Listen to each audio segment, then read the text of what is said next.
Hello everyone, welcome to अनसरकारी। आज हम डिस्कस करेंगे 9 अप्रैल के इम्पोर्टेंट टॉपिक्स को।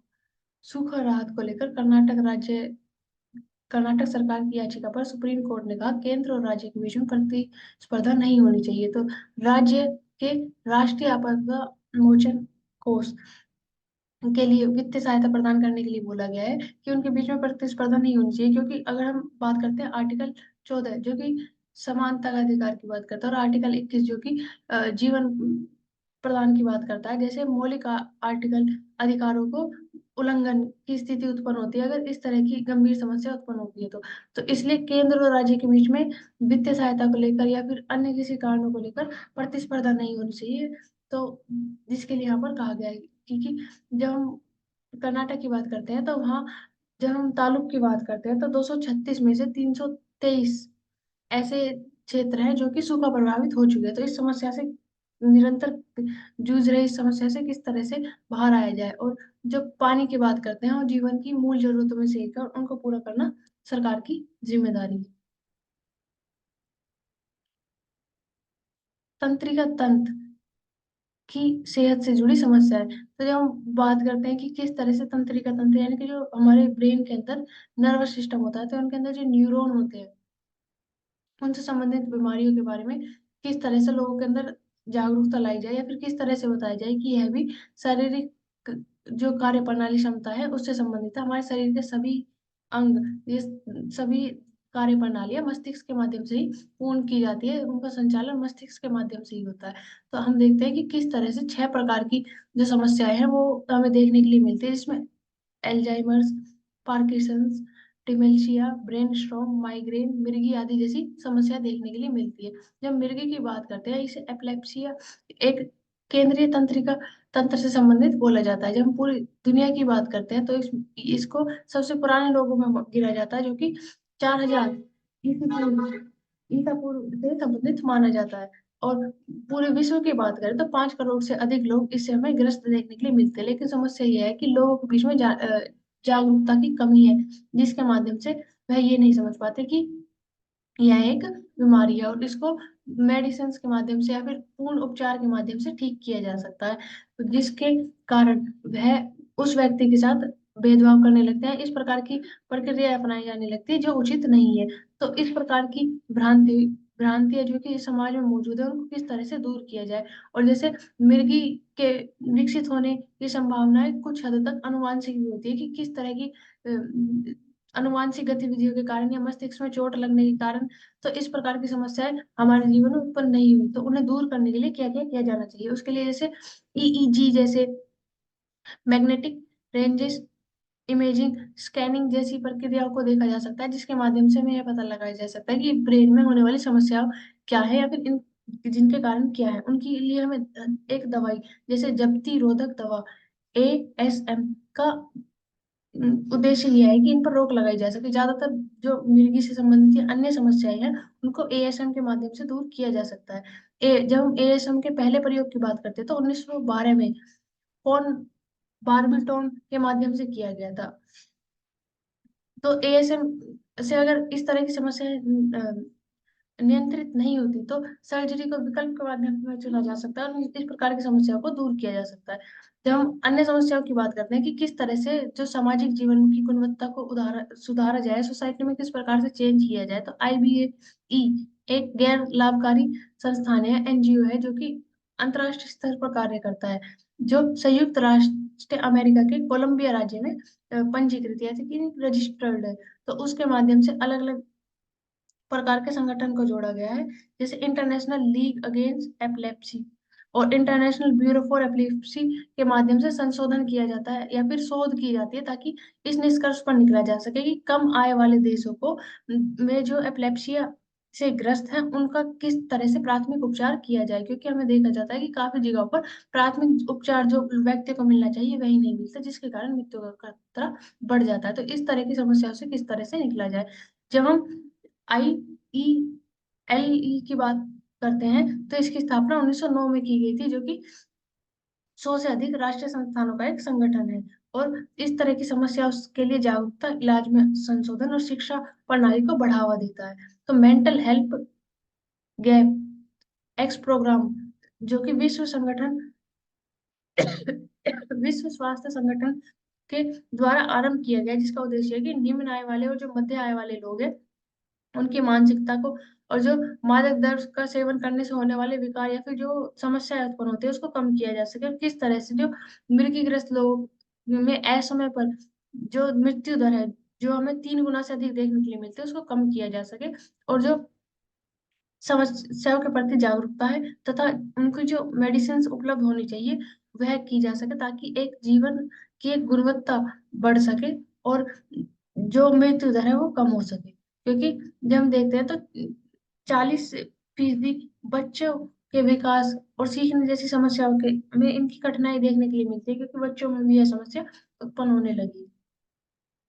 तो उसको किस तरह से सुधारा जा सके, इसके लिए स्टेप्स लिए जा सकते हैं अलग अलग तरह के। आंचल, आपको कुछ ऐड करना है तो आप कर सकते हो। No, we can move forward. कल्प में था, स्वाभिमानी व्यक्ति कभी किसी के आश्रय पर जीवित नहीं रहते, वे सहारा अवश्य मांगते हैं पर अपमानित कभी नहीं होना चाहते, यही उनकी विशेषता होती है। टोरी, आप ऐड कर सकते हो आंचल इसमें। इसमें हम ये बोल सकते हैं स्वाभिमानी यानी सेल्फ रिस्पेक्टिंग पीपल। एक हम ये बोल सकते हैं कि हमारे कल्चर में सबसे बड़ी परंपरा है कि मतलब एल्डर्स की रिस्पेक्ट करना, जो अभी से नहीं है, वो एंशियंट टाइम से है। तो इसी तरीके से वो हो गई, वो सेल्फ रिस्पेक्टिंग नहीं है, लेकिन वो हमारी रिस्पेक्टिंग कल्चर में आता है। लेकिन अगर हम सेल्फ रिस्पेक्टिंग यानी कि अगर हम अपने आप से उसको भी उतनी ही रिस्पेक्ट पे करेंगे, तो हम एक अलग तरीके का जीवन जिएंगे। तो हम उसके लिए किसी के ऊपर डिपेंड नहीं करेंगे कि या फिर किसी के सहारे की अवश्य जरूरत तो होती है, लेकिन उस तरीके से अगर हम अपमानित हो रहे तो हम वहां नहीं रुकेंगे, क्योंकि हमारी एक अपनी एक पर्सनैलिटी होती है। जितने भी लीडर्स थे उनकी हम बात करें कि वो सेल्फ रिस्पेक्टिंग भी थे और दूसरों के लिए भी रिस्पेक्ट करने वाले थे, दोनों हो सकते हैं इसमें। आप ऐड कर दो। हाँ, दोनों का होना जरूरी है। तेजी से फैल रहा 45 से कम उम्र वाले लोगों में कैंसर। तो एक स्टडी की गई थी जिसमें आंकड़े सामने आए कि 79.1% की वृद्धि पाई गई है कैंसर के मामलों में, पर 45 साल से कम उम्र में। तो उस निरंतर 1990 के बाद से 50 वर्ष से कम आयु वालों के अंदर जो कैंसर की प्रक्रिया है वो बढ़ती जा रही है।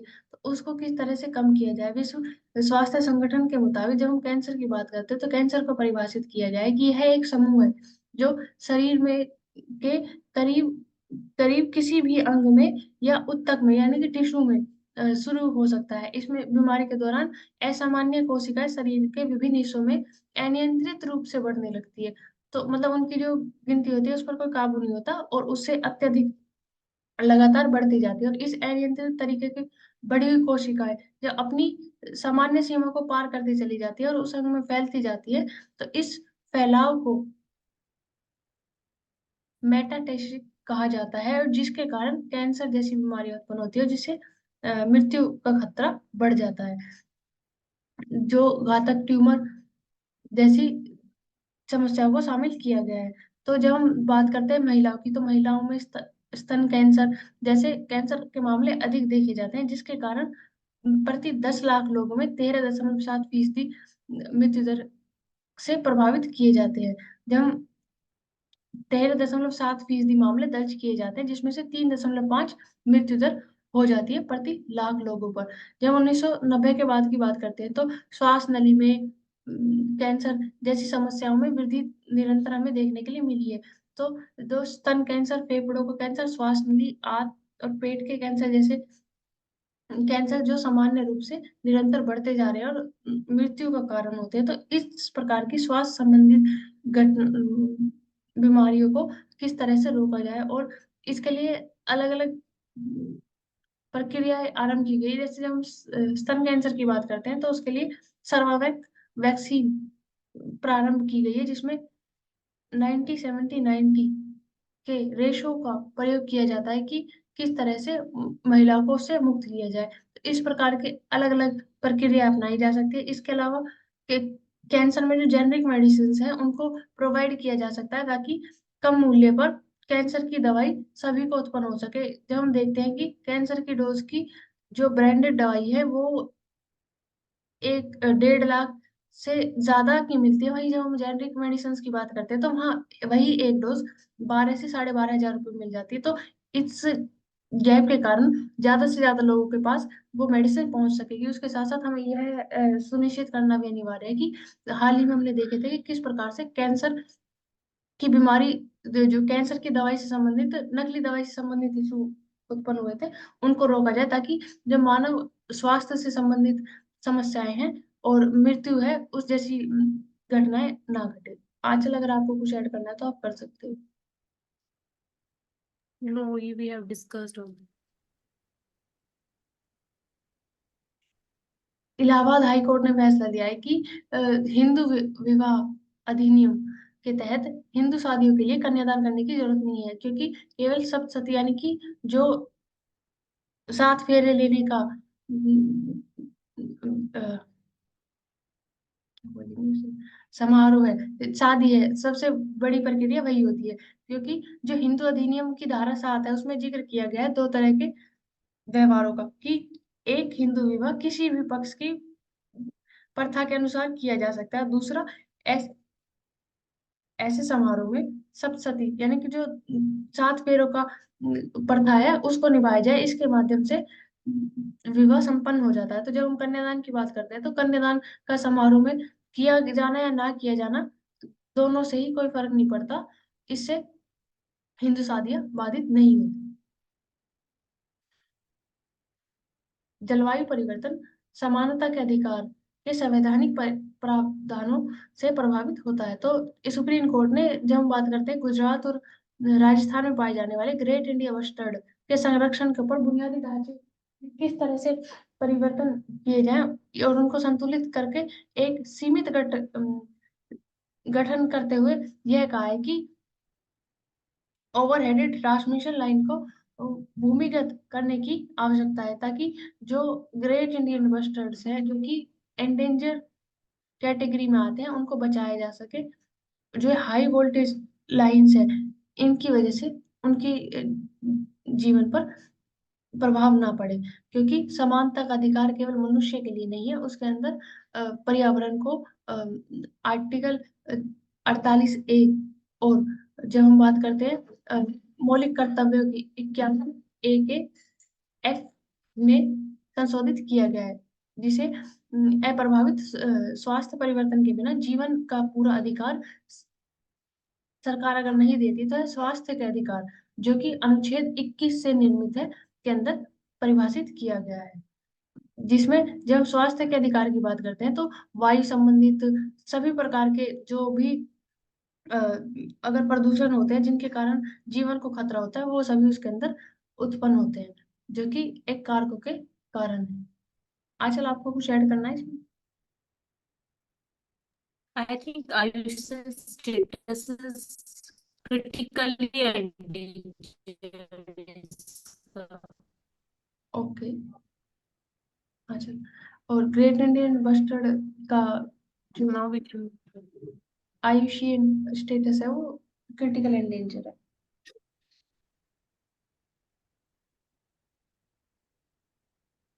Yes.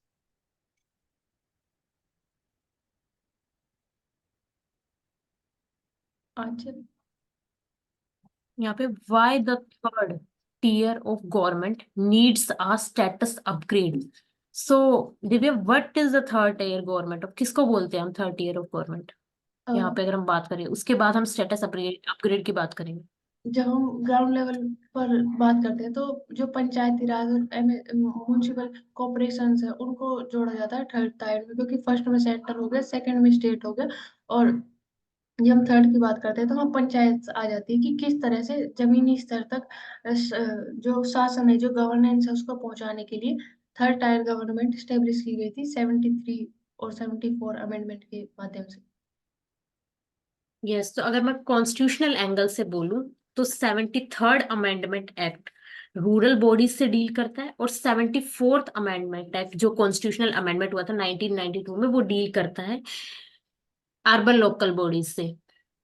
तो इसमें यही है कि why the third tier of government needs a status upgrade, यानी कि कुछ ना कुछ वहां पे रिफॉर्म चाहिए, इसलिए उसको स्टेटस अपग्रेड की जरूरत है। यहाँ पे हम ये अंडरस्टैंड, क्योंकि वहां पे डिवोल्यूशन के लिए भी कोई ना कोई इशू बना रहता है पंचायत के रिगार्डिंग, उनके पास पावर नहीं होती कि मनी कहाँ से आएगा, कैसे होगा, तो फिर उसके रिगार्डिंग भी एक इसमें कंट्रोवर्सी बनी हुई है।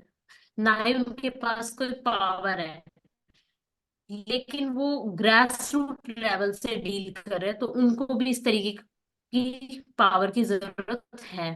तो हाँ, यहाँ पे इस आर्टिकल में यही बोला गया है कि हमें लोकल सेल्फ गवर्नमेंट को एम्पावर करने की जरूरत है, ताकि वो किसी के ऊपर दे और टाइमली।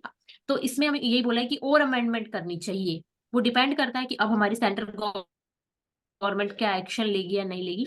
देन हम यहाँ पे बात करें कि capacity constraint augment their revenue and nudge states to empower these bodies to strengthen governance at the grassroots level, जैसे कि हमने डिस्कस किया, ऐसा एक एक्सपर्ट का कहना है।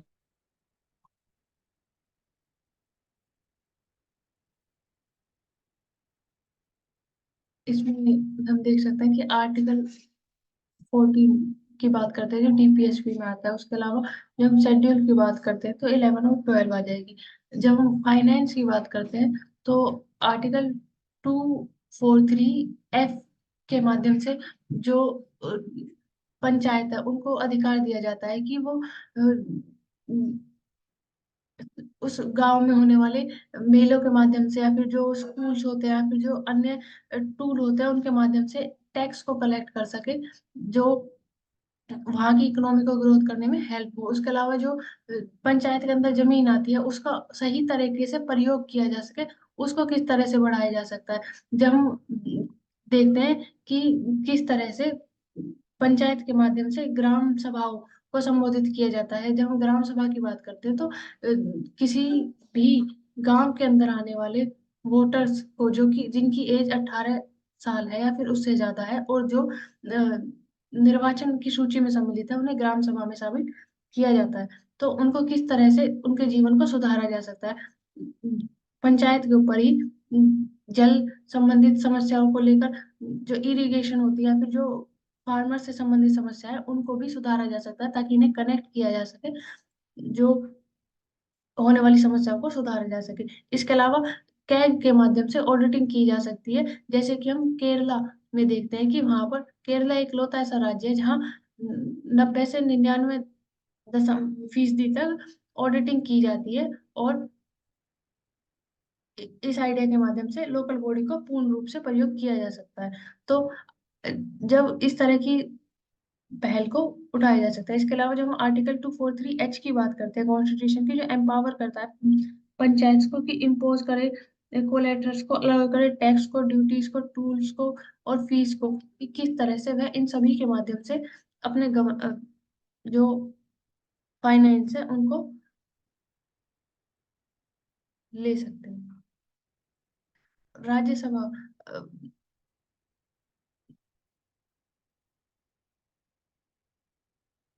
Rajya Sabha facing Panchayati Raj institute facing constant due to their limits on revenues. तो रिजर्व बैंक ऑफ इंडिया की रिपोर्ट आई थी जनवरी में, जिसके अनुसार जो नीड है उसको सेटिस्फाई करने के लिए एफर्ट्स डाले जा सकते हैं कि किस तरह से जो टैक्स है या फिर जो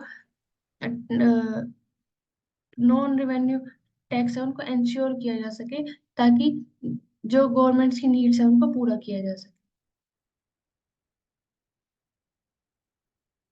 आंचल, आप ऐड कर सकते हो अगर आपको कुछ ऐड करना है तो इसमें।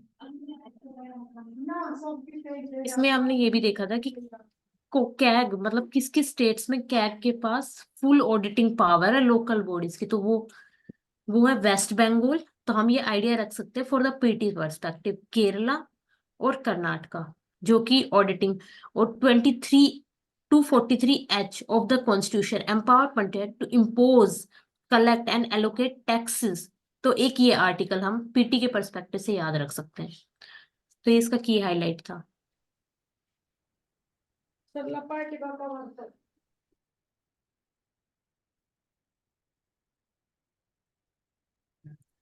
Next is fostering a competitive culture in India. तो यहाँ पे इस पूरे आर्टिकल का यही क्रक्स है कि कॉम्पिटिटिव कल्चर कितना इम्पोर्टेंट है अपनी इकोनॉमी में।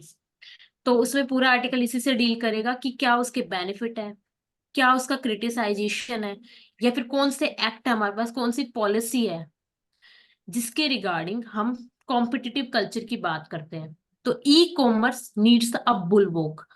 तो यहाँ पे कीवर्ड यही है कि इंडिया, इंडिया के लिए उन्होंने इकोनॉमी के लिए यूज किया, India is a bustling economy. तो ये हम इस टाइप का वर्ड यूज कर सकते हैं कि इंडिया बस्टलिंग इकोनॉमी है, और a corner stone of the retail ecosystem. तो वहीं पे यही बताया हुआ है कि पोजीशन क्या है, world largest country by population. लेकिन हमने चाइना और इंडिया को कंपेयर करें तो दिव्या कौन ज्यादा पॉपुलेटेड है, आप बता सकते हो? अभी तो शायद इंडिया है। यस। तो यहाँ पे ये बताया कि क्यों कॉम्पिटिटिव कल्चर को हमें क्यों बढ़ाने की जरूरत है, कितना बढ़ाने की जरूरत है। तो यहाँ पे टाइप्स ऑफ कंपटीशन आ जाते हैं उसके बिहाफ पे। कंपटीशन तो मतलब इन द सेंस इनोवेशन के लिए, चॉइसेस को बढ़ाने के लिए, बेटर प्राइसेस देने के लिए, इस तरीके से इस ये इनका पर्पस होता है। तो यहाँ पे दो की टर्म है, मोनोपोलिस्टिक और ओलिगोपोलिस्टिक कंपटीशन। तो व्हाट इज मोनोपोलिस्टिक कंपटीशन? अगर हम बात करें मोनोपोलिस्टिक में, तो इसमें बहुत सारी फिल्म्स होती है, वो सिमिलर प्रोडक्ट को सेल भी करती है, लेकिन जो उनका जो प्रोडक्ट होता है उनकी क्वालिटी अलग अलग होती है। तो उनकी अपने आप में एक स्ट्रेंथ है, जिससे कि कंपटीशन, वो किसी भी एक प्रोडक्ट को दूसरे के लिए सब्स्टिट्यूट नहीं करता। ये होता है मोनोपोलिस्टिक में। लेकिन ओलिगोपोलिस्टिक की बात करें, वहां पे फिल्म्स तो बहुत सारी होती है पर इतनी ज्यादा नहीं होती, तो वहां पे उस तरीके से सेल किया जाता है। अगर हम यहाँ पे डिफरेंशिएटेड प्रोडक्ट की प्रॉपरली डिफाइन करें कि क्या होता है ये, कि कंज्यूमर जो अपने जिस तरीके से उनको प्रोडक्ट चाहिए उस तरीके से उसको बाय करता है, उसको बोलते हैं डिफरेंशिएटेड प्रोडक्ट। तो यहाँ पे दो है। तो इसमें ऑलरेडी क्वेश्चन आ चुका है कि कौन सा ज्यादा कंपटीशन जिस किस में होगा, यानी कि वो मोनोपोलिस्टिक में होता है।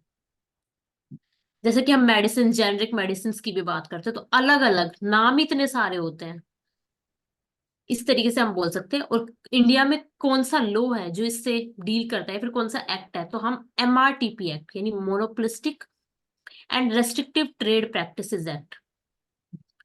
और हमारे पास एक रेगुलेटरी बॉडी भी है, जैसा कि हमने अपने पॉलिटी सेशन में डिस्कस किया, कंपटीशन कमीशन ऑफ इंडिया। नहीं, तो उसके लिए वो एक एक्ट के थ्रू बनाई गई थी, कंपटीशन एक्ट ऑफ 2022, और उसको अमेंड भी करा गया 2007 में, for preventing the adverse effect of competition. यानी कि कुछ ना कुछ उसके पॉजिटिव भी है, प्रोज भी है, कॉन्स भी है। This aim to sustain competition, protect the interest of consumer. तो यहाँ पे उन्होंने यही बताया कि स्पॉटलाइट में ये ई कॉमर्स के रिगार्डिंग एक बुलवॉक की तरह आया है। तो यहाँ पे प्रिडेटरी प्राइसिंग की हमें करने की जरूरत है, एक्सक्लूसिव कॉन्ट्रैक्ट होना चाहिए, प्लेटफॉर्म न्यूट्रलिटी होनी चाहिए, लो नीड चाहिए, ताकि इस तरीके की प्रॉब्लम्स ना हो। नेक्स्ट इसमें अगर हम बोले कि यूरोपियन यूनियन की बात की है, कि उससे भी हम कुछ ना कुछ सीख सकते हैं, क्योंकि उनके जो जो उनकी बिग टेक फर्म है, यानी वहां पे भी कंपटीशन बहुत ज्यादा है, लेकिन जो उनकी डील करने की है उनके लिए, उसके लिए उन्होंने वर्ड यूज किया उस बिग टेक फर्म के लिए, सुप्रा नेशनल बॉडी है वो। जैसे कि हम लोग बोलते हैं रेगुलेटरी बॉडी है, तो वो रेगुलेटरी भी है, और लेकिन उनमें उनका पॉजिटिव ये है कि उसमें जो इलेक्शन का प्रोसेस है उसके अंदर वो टाइम कंज्यूमिंग है, इस तरीके से की प्रॉब्लम अराइज नहीं करता।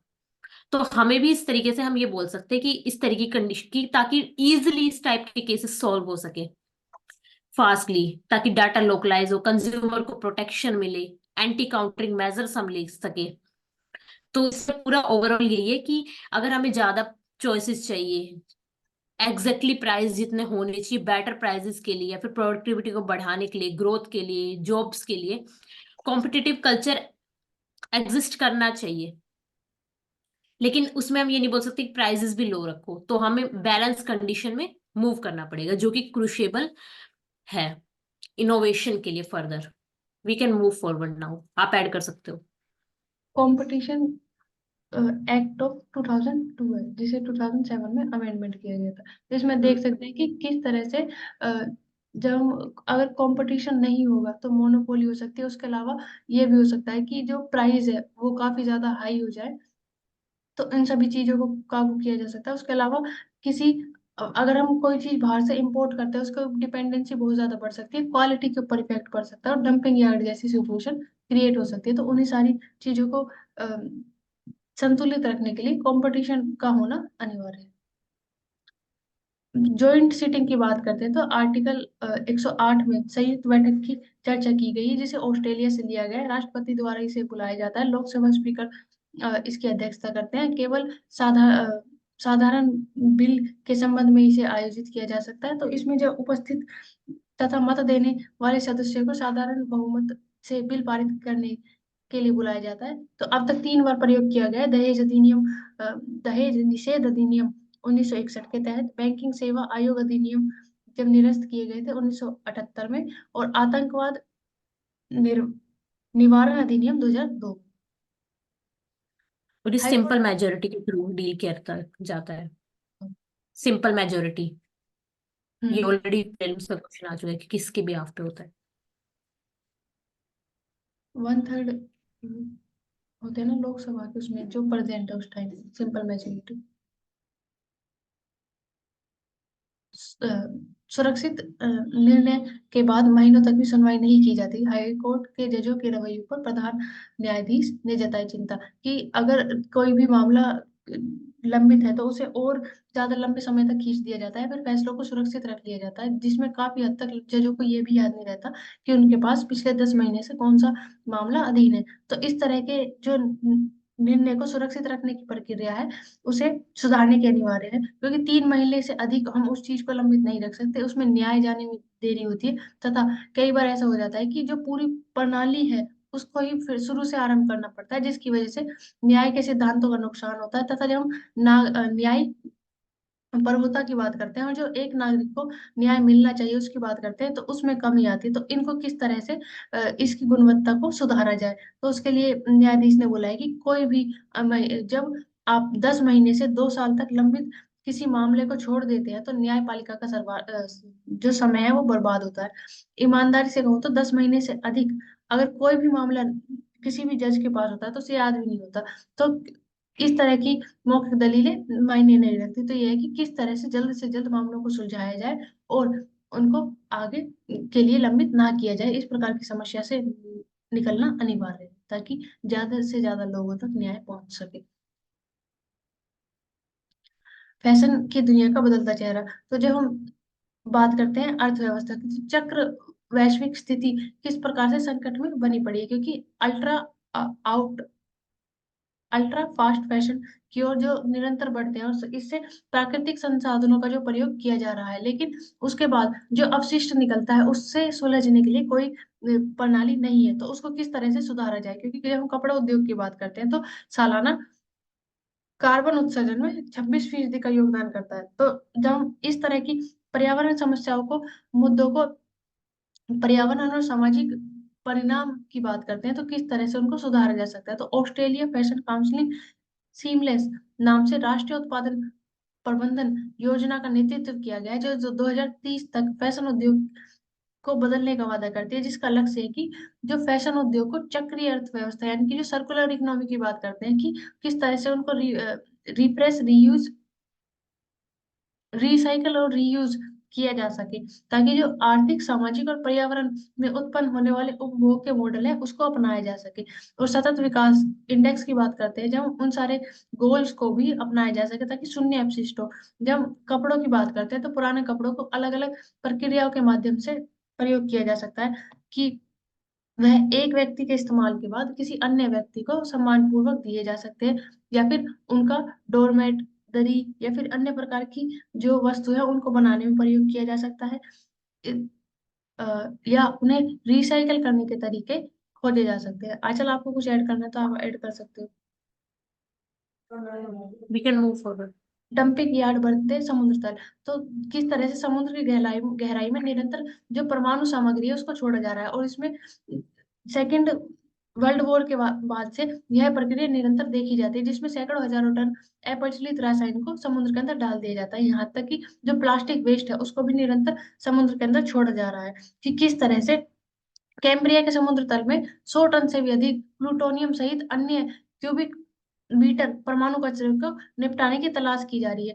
जब हम आर्टिक की बात करते हैं तो वहाँ 18,000 रेडियोधर्मी वस्तुएं बिखरी पड़ी है। तो किस तरह से इन चीजों को सुधारा जाए, क्योंकि 1948 से लेकर 92 के बीच में ब्रिटिश सरकार ने 70,000 टन परमाणु कचरा समुद्र में छोड़ दिया है। तो हम समुद्र को डंपिंग यार्ड या कचरे की तरह प्रयोग नहीं कर सकते। अमेरिका, स्विट्जरलैंड, जापान, नीदरलैंड जैसे कुछ देश है जो रेडियोधर्मी जो चीज से निपटने के लिए उन्हें समुद्र में छोड़ देते हैं। तो उनको किस तरह से सुधारा जाए। कार्बन 14 की खोज की गई थी। जब हम इनकी बात करते हैं तो इसमें अलग अलग प्रकार की प्रणाली मिलती है, जिसमें प्लास्टिक 14 मिलियन टन प्लास्टिक के कचरे समुद्र में फेंक दिए गए। तो यह माइक्रो प्लास्टिक जो वहाँ की बायोडाइवर्सिटी, जो वहाँ के मरीन लाइफ है उसको इफेक्ट करती है, जिसके बाद से अन्य प्रक्रियाएं भी खराब होती है। तो किस तरह से उन जो प्रजातियां हैं उनको सुधारा जाए और इस समस्या से निवारण किया जाए। इसका यही है कि जो इस तरह की प्रयोग किए जाते हैं उनको रोका जाए।